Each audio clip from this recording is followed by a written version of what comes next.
How to create a DocuSign template.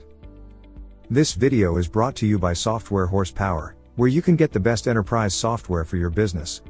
Do you send the same document repeatedly? Make it a template, set it up once and reuse it whenever you need to.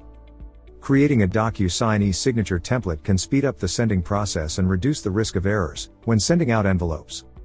The DocuSign template is also beneficial for many scenarios, such as when we frequently send the same or similar documents.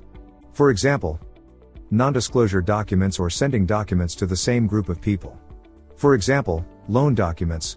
To create a template, select Template tab from DocuSign homepage and click on Template. Now upload document from your system.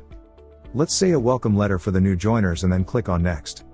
You need to add the placeholder name, as I've selected a welcome letter for the new joiners. The first placeholder is HR, who needs to sign the document first, so the action will need to be signed. And then the second placeholder will be the new employee who needs to sign the document. I'm setting an order as, first the HR has to sign. Once the HR has signed, then the new employee will be signing it. So after this, click on Next. Make sure your document doesn't use specific details like name or date that may change with each agreement. When you're sending, you need to add the fields to your documents. Just drag and drop the fields.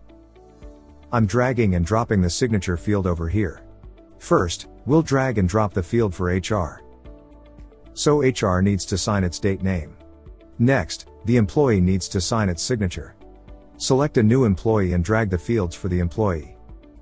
So once this is done, just click on Next. You can see the status of the template over here. When we have created the template, who will be the recipients for this template? Templates are useful for the agreements, which require a lot of fields. After adding, you need to add the message over here, enter the message, the email message here.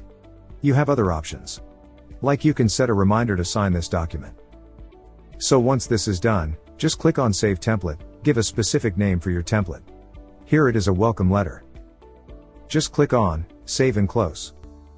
So your template is now ready to be used. To use this template, just click on Use, or you can edit this template if you require or want to do any changes. Contact Software Horsepower for further information.